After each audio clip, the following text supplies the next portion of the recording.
welcome back or welcome to the Train Right podcast.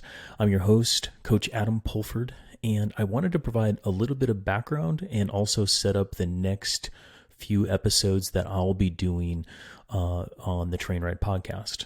So I've gotten a lot of questions about data recently, and we'll talk about some of these data and metrics going on. But as we all know, I mean, data is the king and queen of many industries right now, and endurance athletics is definitely one of them. But with all the data can come all the confusion, to the point where some athletes that I know, they're moving away from data and devices altogether because it's really frustrating to know what to pay attention to get the performance gains during a season. And sometimes you're looking at all the things and you just frustrated with it. So my goal over the next 3 episodes is to demystify some popular metrics and concepts trending right now and help you, the listener, in your training journey to ultimately increase your performance using this data. So I just wanted to cue that up before we get into today's episode. With that, we'll go into the intro and start learning. Many athletes wonder if they're making improvements even though their CTL is not increasing, or worse yet, going down.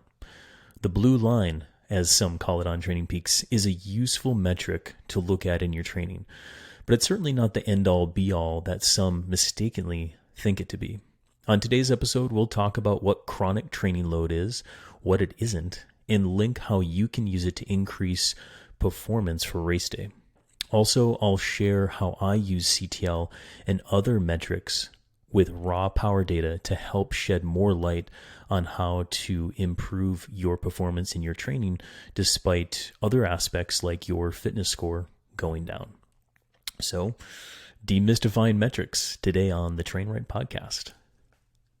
All right, so with that said, let's go right into it. Let's define chronic training load, or CTL, as many like to refer to, what it is and what it isn't. CTL is your exponentially weighted average of TSS per day over the past 42 days or thereabout. So what does that mean? Well, it's essentially an average of how much training you're doing over the past month and a half. It's a very good indicator of how much training load an athlete is doing kind of over that current fitness time period. And so we often call it fitness, even though it's actually an algorithmic function of a training load or training stress, to be particular. Fitness is broader and more general, whereas CTL is more specific and focused much more on endurance sport. Fitness, as I said, more broader and can mean a lot of things in endurance sport. Okay. And so with CTL, there's no good or bad TSS score or CTL score, but there are some ranges that you can fall within. I'll include a link to this on the show notes and also share with you some of these ranges as well. Most ranges of chronic training load that athletes can fall within are between 40 and 175, okay? And that goes for most endurance athletes out there. Specifically to road racers for that range, if more of a century rider, we're talking 40 to 105 CTL. For mountain bike racers, maybe 40 to 140, and up to 210 CTL for full distance Ironman athletes or Pro Tour racers.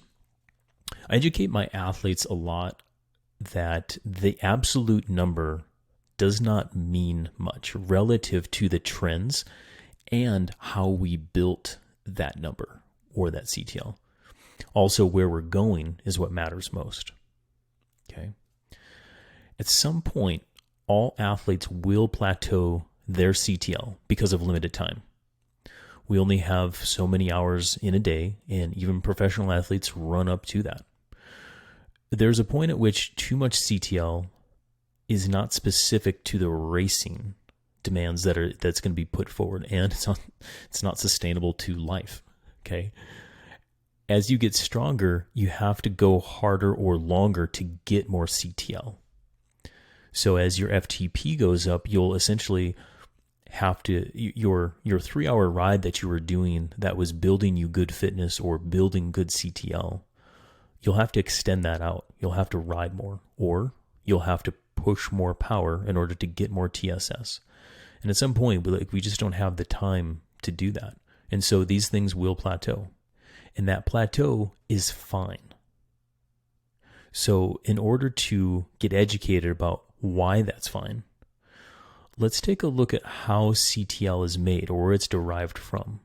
Keep in mind, it comes from TSS and thus from FTP. So let's get a better grounding on how it all works again. 60 minutes at FTP equals 100 TSS points. This is the hinge point or the fulcrum to it all. This also requires knowing what your current FTP is and knowing that it is accurate based on an accurate and consistent power meter. You also need to make sure that that is updated in Training Peaks or Zwift or whatever kind of platform that you're using to organize and analyze your training. Okay, so everything really hinges upon the accuracy of your FTP for a given time period. From there, you start to train. And every time you train, you score points for that session. You're just out there scoring points, riding your bike, running, swimming, doing all the things. And in general, you can do shorter, more intense exercise and score TSS points, or you can go easier, sub-threshold, and go for a long period and rack up these TSS points. But there will be limits around a TSS per hour depending on your fitness, threshold, and genetic makeup. Okay, so again, you can maybe even start doing 100 TSS per hour, but then you fatigue and that TSS per hour will go down. And this is how thresholds work. And this is how TSS is set up in general. Okay. So knowing how TSS works helps to understand how CTL is built. Now, how do you build CTL or fitness and endurance sport? This is a concept that I've talked about a ton on the Train Right podcast. And if you want the specifics, I suggest you go to episodes 44, 46, and 82 for more of that. There I talk with Coach Tim Cusick and Coley Moore about kind of how to arrange your training season. And also specifically with Coley, we talk about kind of that base to build season. Okay, but it all stems around aerobic volume training with kind of a mixture of zone 1 to 3 or easy endurance to tempo, maybe a little bit of threshold in there, over many months to build CTL up. And building this CTL or ramping the CTL early in the season, this is the concept of base training to set the stage for more performance building later on. And when it's time to start building performance, I'm not concerned about CTL, especially if I did it right to begin with. Okay, I want to build it up as high as I can based on the athlete's resources, time, and things like that. But I'm not concerned with it at this point. And I suggest that you don't be either, because if you've built it right, like I said, with the broad ranges that I described above, and for many of us listening on this podcast, the ranges that we're probably going to be working within are between probably 75 and 120, somewhere in there for most amateur, masters, age group athletes. Once we build that CTL up to that point, it's time to build performance. When I refer to building performance, I'm mainly referring to building the glycolytic energy system or the specificity of an event. How do I do that? Well, lucky for you, I did 2 episodes all about it. How to train FTP and VO2 max in episodes number 66 and 72. Please go there and listen to those. Those are short 30 to 40 minute episodes of mechanistically how to train those systems or those performance aspects. Okay. Now, the main point of this show is for you to understand that CTL may not change during this time period, during your FTP build and VO2 max and anaerobic capacity. and that's fine. So what do you look at during those time periods if your blue line is not changing? Well, first you look at power durations. For me as a coach, I look at the shortest time period possible all the way out to the longest time period that the athlete does. So from 1 second all the way out to the longest ride. And I'm looking at these power duration curves for my athlete, and I'm on the really hard days, group rides, races, things like this, or testing time periods, I want to make sure that they are higher than where they were before. Maybe for the season or comparative to last season or the current physiology time period, which is about a month and a half or 3 months. In the literature, there's a lot that we talk about in the peak 5 second, 1 minute, 5 minute, 20 minute, and 60 minute average power, and those are good power durations for you to look at, and those are indexed on Training Peaks and most other platforms on there. Also, 60-minute normalized power is a great thing to look at for performance, and we'll talk about normalized power later on in this episode, but also in another episode and go deeper on that. The second thing to look at is, this goes in hand with the power durations that I was just talking about, but 20-minute maximum power. The reason why this is so good is to look at and to test on a regular basis is to ensure that you are making gains with the most important energy system possible. It goes back to that glycolytic energy system that I was talking about. Yes, we're talking about functional threshold power here. And how to do that 20-minute test? Go back to episode 66 and 72. I talk all about it. Okay. Very simply put, it's 20-minute all out. What's your highest average power? What's the heart rate? Okay. Then you look at that and you compare it to where you were 4 months ago, where you were 6 months ago. Make sure that it's going up. Springtime is a great time to test this. I'm recording this episode in May of 2022. And May is a great time period. I have a lot of athletes testing right now. It's a good time to test your performance after all the build that we had in the spring and to see what the training did. Was it effective? Did it accomplish the job? And also to reestablish training zones as we head into the summer. So again, go 20 minutes all out. And for self-coached athletes, it's very appropriate to take 95% of that 20-minute power and use that as your FTP estimate. Then you can set training ranges from there. Okay. You might get threshold notifications coming from Zwift or Training Peaks or other platforms. But 20 or 95% of that 20-minute max, it's a really good way to estimate that. What else to look at for performance gains during this time period? Races. Okay, so if athletes are racing, especially road races and mountain bike races, mass start draft legal racing, let's call it that. Normalized power for 40 to 60 minutes, or sometimes even more. That is a very good indicator of performance and what's going on kind of within the race.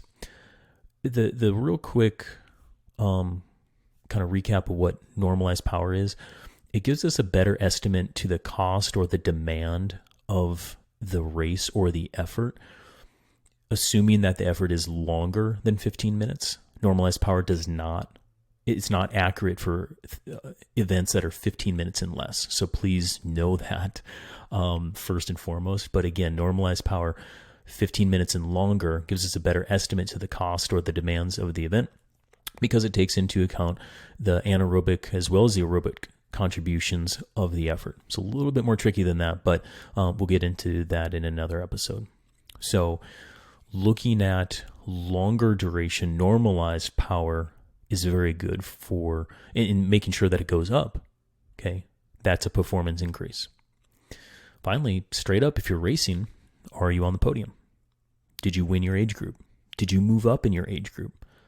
Or perhaps did you get the experience that you wanted to from that event because you were fit enough and because you had enough performance to get through each day, as opposed to just kind of suffering through it or maybe DNF'd? Okay. So some of these qualitative feedback mechanisms of racing and events are very useful too. How you doing when you're competing? Okay, that's another really good feedback tool. Finally, in training as well as races, we can look at kilojoules. Kilojoules is a measurement of work done. It's derived from your power meter, so it is not, it's not tied to weight or heat or heart rate or anything like that. It's accurate today as it was yesterday, assuming that the power meter is accurate. And so for gravel and Ironman athletes, where steady and or steady pacing are big goals, I use that quite a bit to look at work rates per hour and to make sure that they're doing more work total as well as per hour total, meaning, say in the race or in a big workout, and then a per hour basis in training to make sure that they're doing more work than we were 5 months ago. And if you're riding at a higher kilojoule per hour than you were some time ago, this is also a performance increase. This is great for kind of longer time periods, similar to normalized power, but in a different way. There's a few other things that you can derive from that kilojoule per hour. And I sometimes will even prescribe a kilojoule per hour for my athletes to go out and achieve. But effectively, if we are improving performance, improving FTP, and improving these performance aspects, you'll be doing more work over time. And that's a really important thing to understand, because going back to your CTO plateauing, if that FTP goes up, again, that 3-hour ride, it's not giving you as much TSS per hour. You say, what's up? Well, if you are pushing more power and you're doing more work, your CTL may plateau, but you're still doing more, and that's great. And that's where CTL kind of falters a little bit, or it doesn't falter. It's just not what you should be looking at during this time period. So please remember that from this podcast.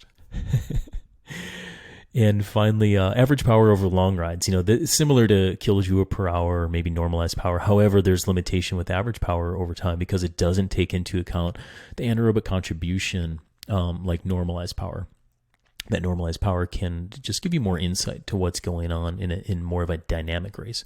But if it's an Ironman leg or just a long 6-hour ride, average power is great to look at. So how does this look in reality? Well, I wanted to provide a quick example of this. I won't explain everything that's going on in the screen. However, for those YouTube watchers and listeners, I wanted to provide a little visual example. And so effectively, what I'm showing you here is a screenshot from WKO5, which is how I use to analyze and organize data from an athlete. And this athlete is, she's middle-aged, has a corporate job. She has time, but she's not time rich. Okay, there's definitely some constraints. In middle age, she's between 40 and 50, and she loves to ride her bike. She stays fairly fit overall. But yet, what's key about this is, and I'm showing you her CTL, which is the blue line over time. And there's other aspects going on here that gets a little confusing, but the blue line is the primary thing in conjunction with this gray and blue line, or kind of a light blue dot that's going on. And the biggest takeaway for those who are just listening is that her fitness ebbs and flows. It goes up and down. And right now, we're not even at our highest CTL or our highest fitness time period of all time, but yet we just tested and she has hit her peak 20-minute and 5-minute power all time right now as a middle-aged woman working a corporate job, getting after it on the mountain bike. And so this is a great example. Now, it's not a perfect example, mind you, because we're working with human beings. Nobody's perfect. Life always throws us curveballs. But CTL is not performance. You can hit high performance when CTL is lower, okay? But you do need CTL in order to hit some peak performance eventually. So I just wanted to provide this visual for you, and I hope it helps. If those listeners on, say, Apple Podcasts and whatnot, if you haven't gone over to our YouTube channel, go check it out. You'll see what I'm sharing with everybody here, and I think you'll find it very helpful. So the main takeaways are you want to build your CTL up in order to hit performance gains eventually. At some point, CTL will likely plateau for a season or a time period, and that's okay. You can make gains in performance even when CTL plateaus. You can do that through training threshold, VO2 max, and anaerobic capacity. Other things to monitor are your power durations, your kilojoules of work, either kJ per hour or total kilojoules in a ride, and then also normalize power for certain power durations over time. Just make sure that you're looking at it 15 minutes and beyond. And those will provide really helpful insights to monitor performance and make sure that you're moving the needle in the right direction, even though the blue line is stabilizing. So in summary, I know there's a lot of confusing metrics, data points, abbreviations, and acronyms out there. My goal with this episode is to help clear up some of that so that you can plan your training in an organized manner and understand what to look at to see improvements during training season. CTL is a good measure of training load or fitness, if you want to call it that, for the most part during a season. But it's far better to look at things like FTP, normalized power kilojoule, and track certain power durations like I talked about to correlate to those energy systems. You can make performance increases even if CTL doesn't change. And it's important to know that so you can be confident in your training program. Over our next episodes, we'll take a deeper dive into FTP throughout a season. And specifically, we'll look at the metrics around FTP, like things called TTE or time to exhaustion. Also looking at the concepts of volume of oxygen consumption at threshold, which is a model, and I'll explain that. And there's something called stamina that we'll go into. Finally, we'll do a deep dive into normalized power, where we'll define what it is, how to use it to monitor performance, and gain insights that will be helpful when we're using models and training to know how the body's engine is firing under the hood, so to speak. So be sure to come back each week and learn with me on the Train Right podcast.